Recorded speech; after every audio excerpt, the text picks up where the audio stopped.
isn't in a position. The state didn't record those demonstrations. They're not in the record in any way. The only person that viewed them was a district court below. The district court, as pointed out in my brief, constructed some very helpful hypotheticals in this situation, demonstrating that not every time breathing is impeded is death or great bodily harm comes into play. And by him viewing what the demonstrations were below, he determined, the district court, that that was not a possibility. And all three Court of Appeals judges reached a different conclusion than what you're advocating here this morning, correct? And that's why I filed a petition for review. Okay. Thank you. It's our position.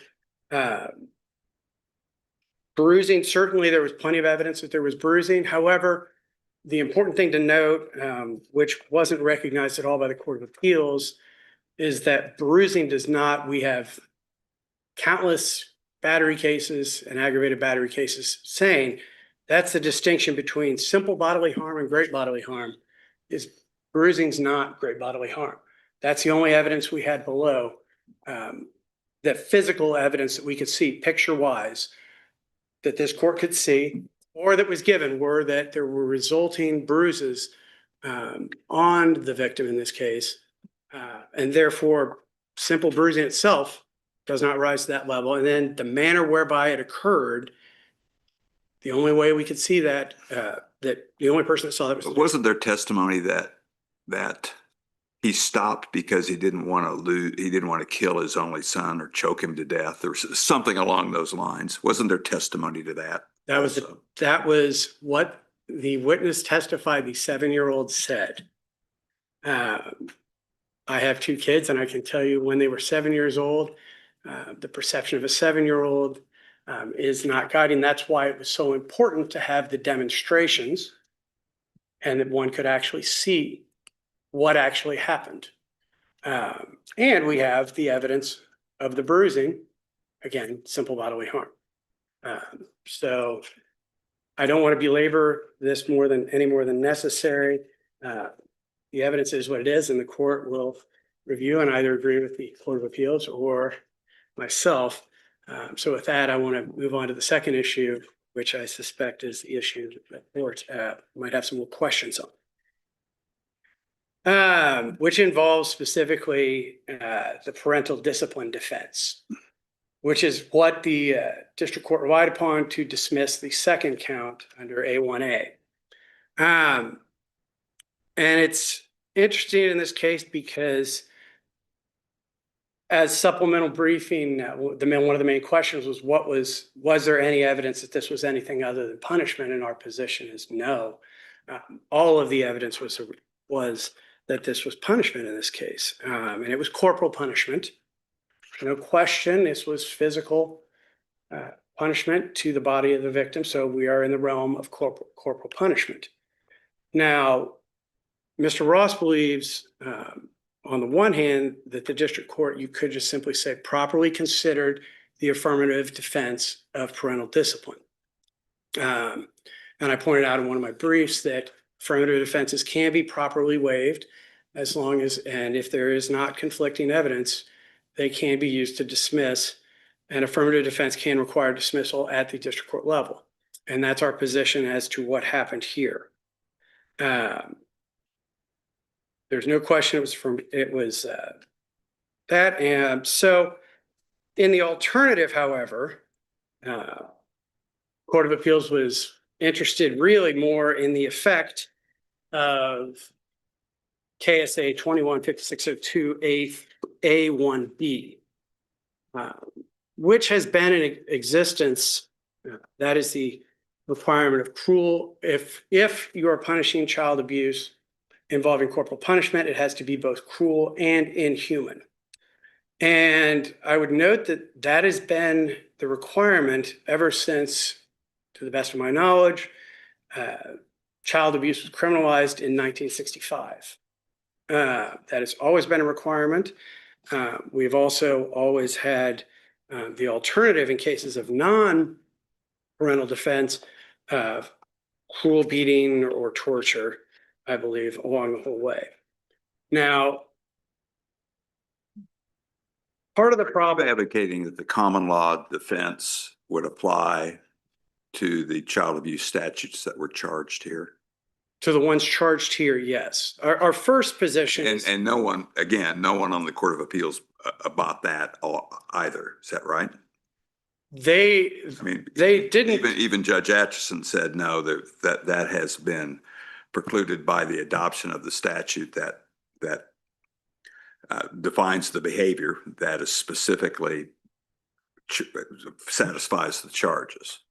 I'm not sure it's quite that cut and dry. They didn't address whether parental discipline was appropriate in this case. We have a Court of Appeals saying it's incorporated into the statute as a whole, whereas Judge Atchison, I believe, correctly said, no, it's incorporated in subsection B. And under those circumstances, because the legislature explicitly raised this and created this crime, that it would be meaningless if it wasn't required to have been charged under these circumstances where corporal punishment is involved. Now, we have the state makes and the Court of Appeals has a problem with the situation of, oh, what if punishment is at issue? And I don't think that's a problem at all, because I think under those circumstances, you have two alternatives. You can first, and I think this is the cleanest, have the state do what they do in any other case where alternative charges are at issue. For instance, in an attempted murder, there's often a charge in the alternative of aggravated battery. Or in the case of premeditated first-degree murder, there's often an alternative charge of felony murder. Alternative charging is not some crazy, fantastical, hard, difficult thing to do. It happens all the time in our courts in Kansas. So what you would do under those circumstances is charge under 5602A1B with an instruction saying, if the jury does not find that this was a circumstance involving corporal punishment, then they may consider 5602, the alternative charge under 5602A1A. So it sounds like you're couching this not as an affirmative defense, but rather as effectively a failure of elements under A1A. That the unspoken element in A1A is not in the circumstance of corporal punishment. That's one way of looking at it. Well, is that your argument? I believe it also implicates the general specific rule of 215109 subsection D, which the Court of Appeals ignored the fact that that rule exists in KSA 215109D. The majority did, and simply said, Euler said we don't have general specific anymore. Which is true, that's what Euler said, but Euler also said the parties did not raise this under 215109D, and therefore we're not going to address it. It never said it. This Well, court never said it did not exist. am I correct that the bottom line of your argument is that if it is undisputed that corporal punishment was being inflicted, a person can never be guilty under A1A? They have to be guilty under A1B. I don't think it's a matter of they have to be guilty. I think they have to be charged. Let me rephrase it. They could only be guilty under A1B. Yes, because the legislature has balanced the parent's fundamental right to discipline their child with society's interest in protecting a child. It's not really an affirmative defense if your client, which your client was, is charged under A1A. It's not really an affirmative defense to say, wait, this was corporal punishment. It's actually a defense that says the state can't prove the elements. An element is missing here. If you're looking at it that way, we're not backing off if the district court was correct in looking at it in terms of parental defense. Parental defense, contrary to what the majority of the Court of Appeals said, is not limited to battery. Severn was a case involving a homicide, and parental defense was applicable in the homicide. So it's clearly, we have 70 years of precedent saying that it's not limited simply to battery. It's in cases any cases involving a potential physical punishment. Parental defense is possible. And so we're not saying that you couldn't resolve the case in that way and just say, yeah, parental discipline still apply, that affirmative defense still applies. We're saying in the alternative, if this court wants to look at it a different way, and it's reasonable that the court could, because we've had this language again since 1965, and it has to mean something. The legislature, we presume that when the legislature creates something, they do it for a reason. And it makes perfect sense in this case. Ordinary things that might just simply, some people might be considered cruel. For example, I believe one of the cases cited the situation where, and I'm going to butcher the pronunciation, an emetic, ipecac syrup, if a child were to continually get into cookies. People might consider that cruel, but you're teaching a lesson that wouldn't be cruel and inhuman, rising to the level of cruel and inhuman punishment. So it could not be punished, which would recognize the parent's right to discipline their child versus things that a layperson or someone not acting in loco parentis would be able to do, or the layperson would not be able to do because they would be bound by A1A, whereas the parent does have the right to discipline their child using corporal punishment. So it's a defense outside of A1B. So if it's charged as A1A, subsection B sort of defines the nature of the defense if it's charged outside of those two corporal punishment provisions then? Yeah, I also think it might apply in the circumstance of A1A charged as torture, where you do something to a child that's not physical harm. For instance, there's been cases where a child's hands were bound or something like that, and it was charged as that. The traditional parental defense is that a moderate or reasonable amount of force may be applied. Again, we also urge the adoption of the model penal code's parental defense definition, which takes out the morality of it and just looks at whether or not it was punishment, because again, that solves the vagueness problem, because then we don't have to worry about how, frankly, I disagree with Mr. Ross's beliefs in this case, but there's a great number of people in Kansas and across the country that would agree that with his beliefs in this case. Did the district court err when it considered this at the preliminary hearing phase and not let it develop post preliminary hearing, kind of a pre-trial or at trial? If we're talking about, Typically, that's not a consideration at preliminary hearing. there is case law, I cited it in from mid-80s case of self-defense. There was one case. Affirmative defenses.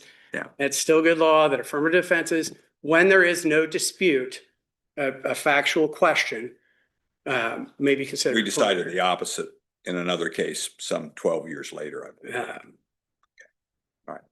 But I think also I'm in the position as the appellee of being allowed the right for the wrong reason situation, which would allow for Justice Atchison's rationale, which I also think is very reasonable, and we agree with, that it had to be dismissed.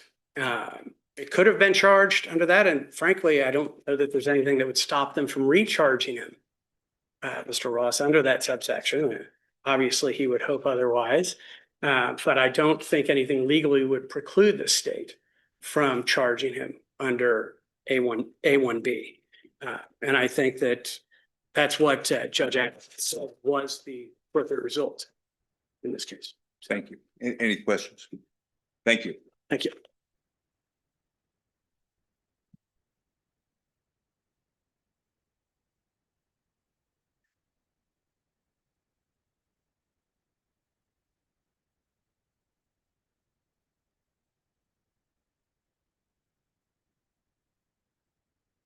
May it please the court, excuse me, Assistant District Attorney Chelsea Anderson on behalf of the state of Kansas.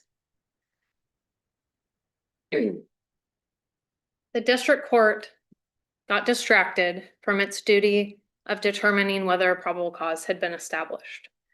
And the Court of Appeals got distracted by some interesting legal questions, specifically whether the parental discipline defense applies to child abuse.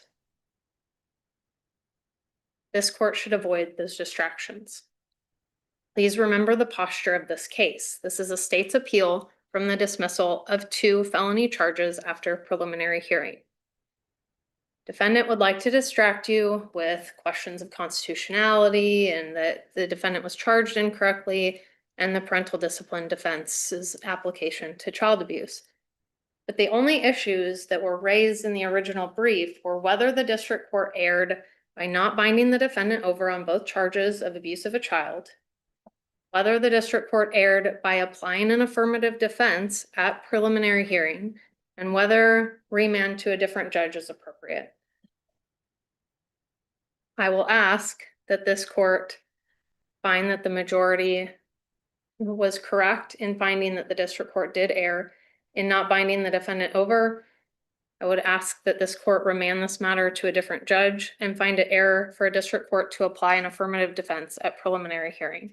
Can I ask a question on the first charge about blocking the airway?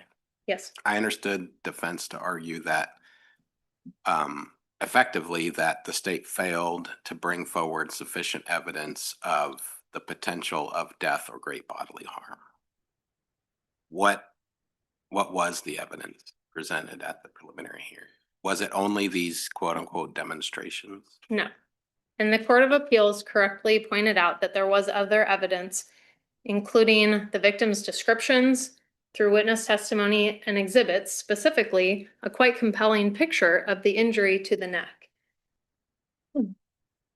And understand defense counsel has suggested that the bruising only rises to the level of bodily harm, but this question is whether great bodily harm could have been inflicted, not whether it was. And our courts have consistently held that the standard is not that great bodily harm must be inflicted, but whether it could. So you ask what the evidence was. First, the 7-year-old child reported that his father grabbed his shirt, twisting and pulling it up into his neck, choking him, that he was unable to breathe. You have the picture that shows the injury that is consistent with that report. You have the victim saying that he's trying to move dad's hand away so that he can breathe. You have the father, the evidence that was mentioned a moment ago, that the son believed that the father stopped, that the defendant stopped because he would lose his only son if he didn't. And you have a forensic nurse who testified that the injury not only was consistent with the report, but that cutting off airflow or blood flow in the neck can cause serious harm. It's noteworthy that the district court even said, there is no question a person can be greatly harmed or killed by having pressure applied to their neck, but yet decided to give hypotheticals that were in no way similar in nature to what was being described. Horseplay in a pool and being lightly tapped by a baseball bat, none of that was similar to the evidence. Defendant suggests that with regard to the demonstrations and the description of the demonstration, that an appellate court could not possibly read a transcript and look at exhibits and get an accurate picture of what was being described. If that were the case, every fiction author would be out of a job and appellate review would be meaningless. Defendant said that this court must be left to give deference to the district court's findings, but that's not the case. The standard of review is de novo to determine whether evidence was presented when viewed in the light most favorable to the state the evidence was sufficient to establish probable cause, and no deference is owed to the district court's findings. The state asserted, and still asserts, that the district court held it to a higher standard than probable cause, and that the Court of Appeals did not reweigh the evidence, but rather they corrected the standard that applied to the evidence that was in the record. State suggests that the Court of Appeals correctly concluded that the district court erred by not binding over on count one, and this court should affirm that ruling. With regard to parental discipline defense. Just real briefly on count one, should we, what is your position as to the position that that the death or great bodily harm only applies to the blocking of the nose and mouth in a manner whereby death or great bodily harm? The point made by Judge Atchison in his dissent, what's your position on that? Does death or great bodily harm modify only the blocking of the nose and mouth in a manner whereby, or does it go to the knowingly impeding cruel or breathing or circulation of the blood by applying pressure on the throat, neck, or chest of the child? I would suggest that the in a manner whereby language applies to all of the above. Similar, as I noted in my original brief, it appears as though the language is very similar to what we now have in the aggravated domestic battery, as well as just aggravated battery in a manner whereby great bodily harm can be inflicted. So you have the impeding of the normal breathing by applying pressure on the throat or neck, which is what happened here. And then, I mean, you also have that in the aggravated domestic battery where the blocking of the nose or mouth can also be a way to get to aggravated domestic battery. I think that this court can look at that, the case law with regard to aggravated domestic battery and aggravated battery in a manner whereby and come to the conclusion that, I mean, I guess either way, the state sufficiently provided probable cause, whether you read into the need for the inner manner whereby to have been proved or not. Certainly, I think, again, by the district court's own statement, we did show that it certainly could have resulted in great bodily harm or death. Thank you. Moving to the parental discipline defense, while the state agrees with the majority that the defense does not apply to child abuse, as I noted in my cross petition, it's the state's position that the Court of Appeals did not address the state's primary argument, which was that it was error for the district court to apply the defense at preliminary hearing. And that was obviously mentioned by you, Justice Rosen. The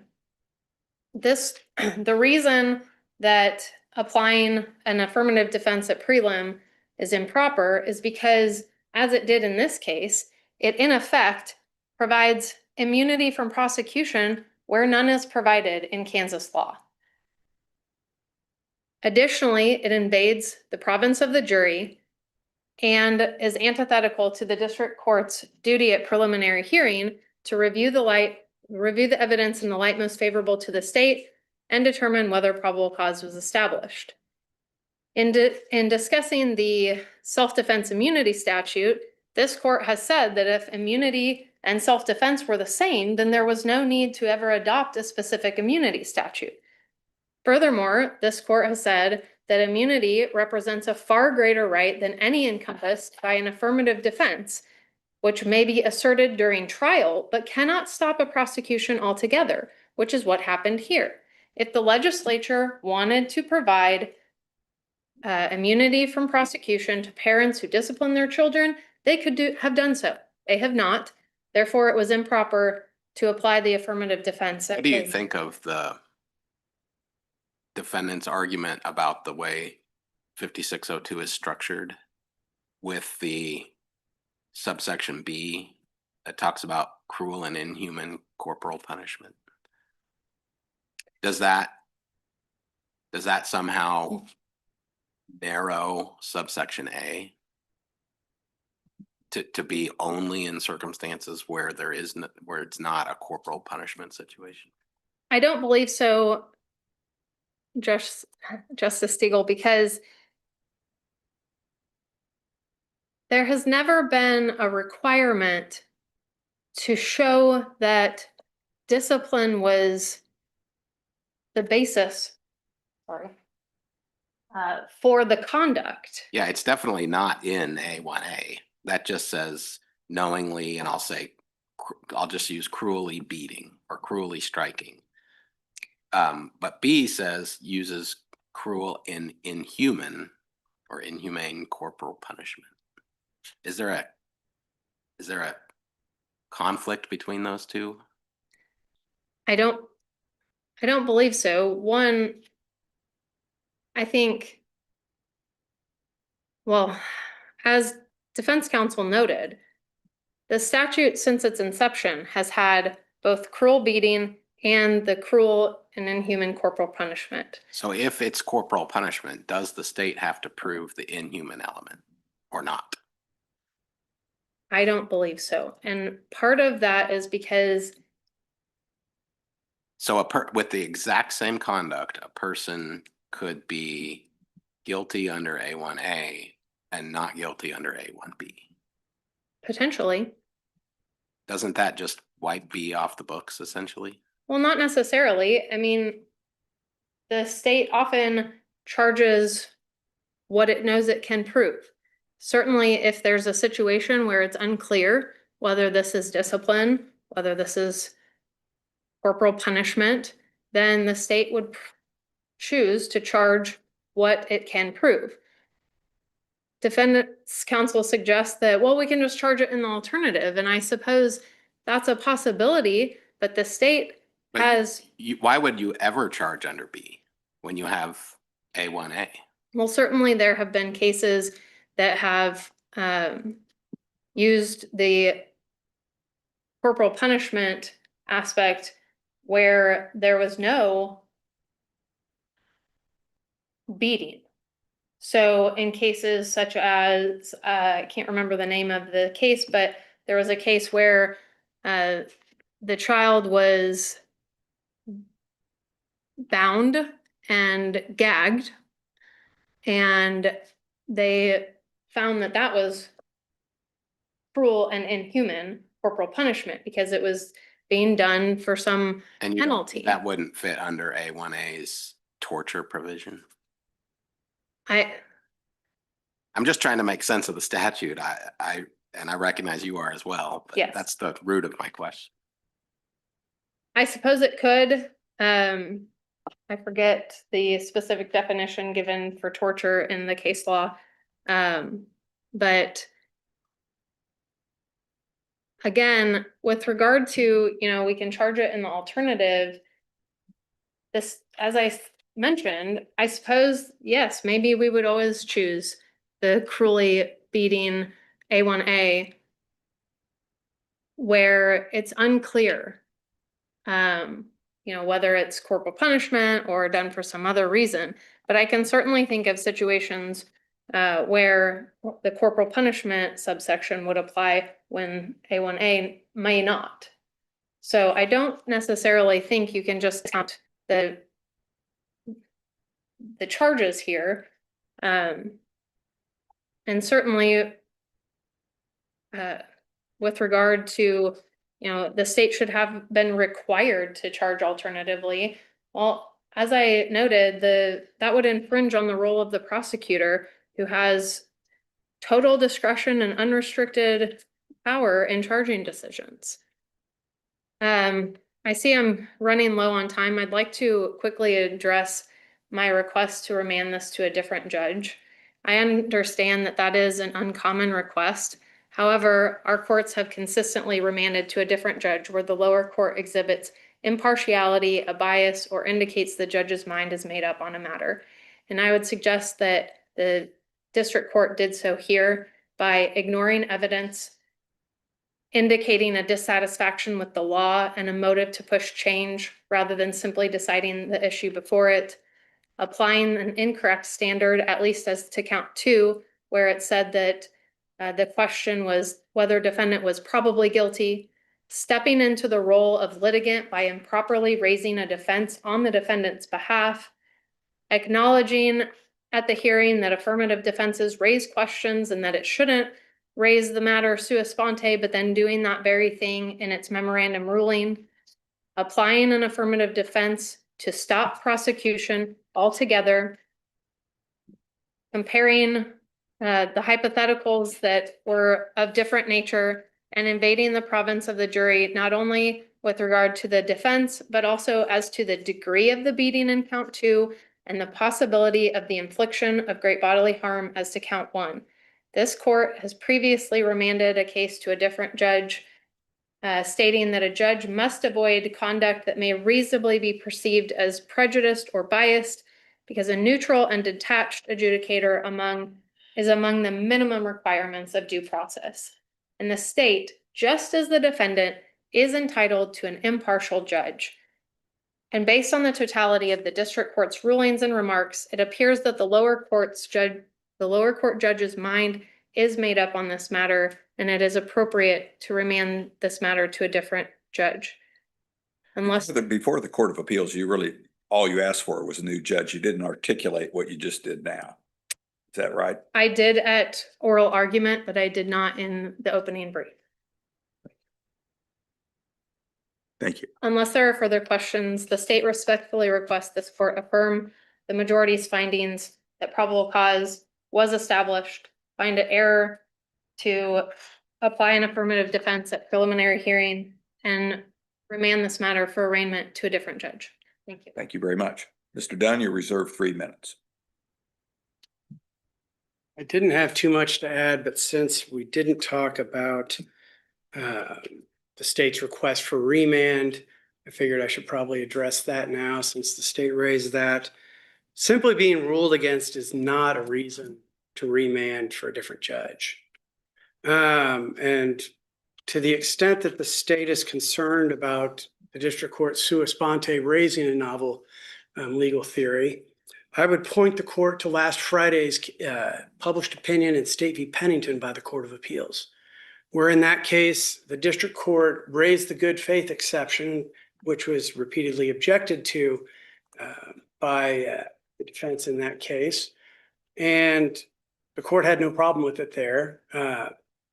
Quite frankly, I think it does, when a judge sua sponte raises something, it does raise this potential specter of bias, obviously, because it seems like the judge shouldn't be doing that at all.